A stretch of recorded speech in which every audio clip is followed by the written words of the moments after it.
Nos encontramos aquí nuevamente en el huerto para compartir el devocional de hoy. Pueden ver que el día no es un día soleado, para nada soleado. Eh, Se espera que llueva, las nubes manifiestan esto. Uno puede mirar aquí alrededor y encuentra gran cantidad de nubes grises, algunas negras, señal de que va a llover. Hace casi 2000 años Jesús se encontró con una multitud y les dijo lo siguiente. Esto lo vas a hallar en Lucas capítulo 12, en el versículo 54 al 56. Jesús dijo: decía también a la multitud: cuando ven la nube que sale del poniente, ustedes dicen, agua viene, y así sucede. Y cuando sopla el viento del sur, dicen, hará calor, y así lo hace. Hipócritas, saben distinguir el aspecto del cielo y de la tierra, y no cómo distinguir este tiempo.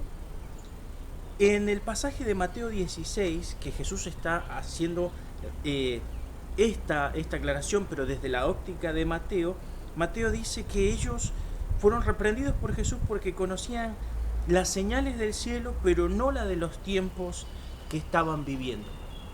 Es interesante porque muchas de las cosas que a nosotros nos pasan, muchas de las tareas que tenemos que hacer aquí en el huerto, dependen en parte de cómo nos acompaña el tiempo, el clima. El clima determina qué tareas podemos hacer. Difícilmente saldremos a sembrar en días de lluvia, no hay mucho para hacer en los días de lluvia, hay otros cuidados. Las bajas temperaturas también determinan qué vamos a sembrar y qué no, o si tendremos que tener alguna protección o algún cuidado.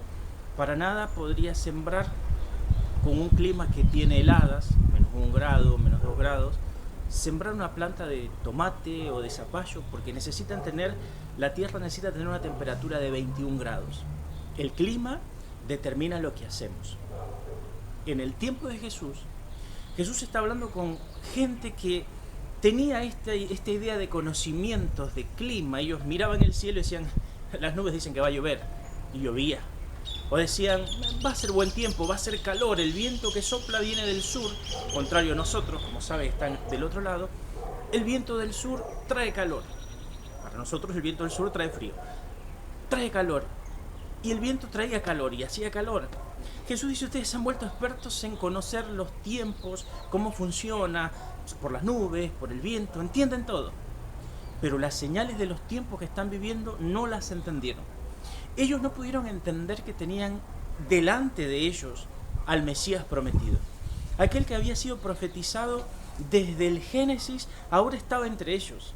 Aquel que había sido anunciado por los profetas Isaías, Daniel, Jeremías, ahora estaba entre ellos y no lo veían.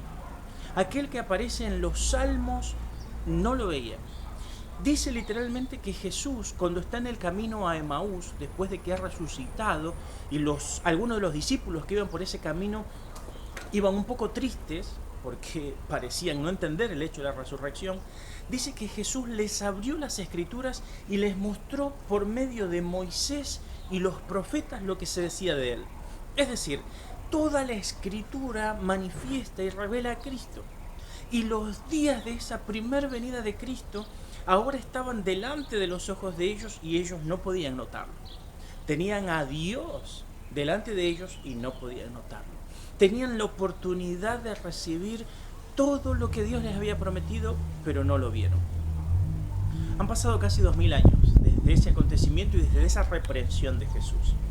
Y hoy pareciera que somos una generación que está mucho más especializada en el conocimiento de los tiempos. Prendemos la tele, miramos nuestros celulares y ya sabemos el clima a 14 días o una proyección de un mes. Entendemos, se nos dice a veces casi con exactitud el horario en que la lluvia puede llegar a determinados lugares. Lo sabemos, conocemos los tiempos. Hemos preparado y hay toda una ciencia que estudia los tiempos, que es la meteorología. Sin embargo, seguimos sin entender los tiempos que vivimos en relación a lo espiritual. Estamos viviendo los tiempos más maravillosos en la previa al retorno de Jesucristo. Nos ha tocado a nosotros ser la generación que en estos últimos 72 años ha empezado a ver cómo el reloj profético empieza a marcar los minutos previos a nuestro encuentro con Jesús. Hemos visto, por ejemplo, el retorno de Israel en mayo de 1948. Hemos visto el retorno de Israel. Hemos visto a Israel volver a disfrutar eso que era un desierto, ahora nuevamente florecido y siendo un país próspero. Hemos visto a Israel volver a la espiritualidad, porque Israel no va a volver a la espiritualidad hasta que diga bendito el que viene en el nombre del Señor, que lo harán después del arrebatamiento de la iglesia y pasado el periodo de la gran tribulación. Pero Israel está haciendo todo lo que tiene que hacer sin Dios. Hay una búsqueda, una expectativa de la aparición del Mesías. Se han preparado para construir su templo, han preparado todo para el templo, han preparado sus sacerdotes, sus levitas, los instrumentos, tienen todo listo. Vemos por otro lado la conflagración de naciones que empiezan a unirse, los actores proféticos empiezan a crecer como la Biblia describía que tenían que haber crecido para el tiempo final. Rusia se ha convertido en la Rusia fuerte que tenía que convertirse. China se ha convertido en la China fuerte que tenía que convertirse. Empiezan a menguar aliados y protectores como Estados Unidos, que empieza a tener una debacle económica, política, moral, espiritual.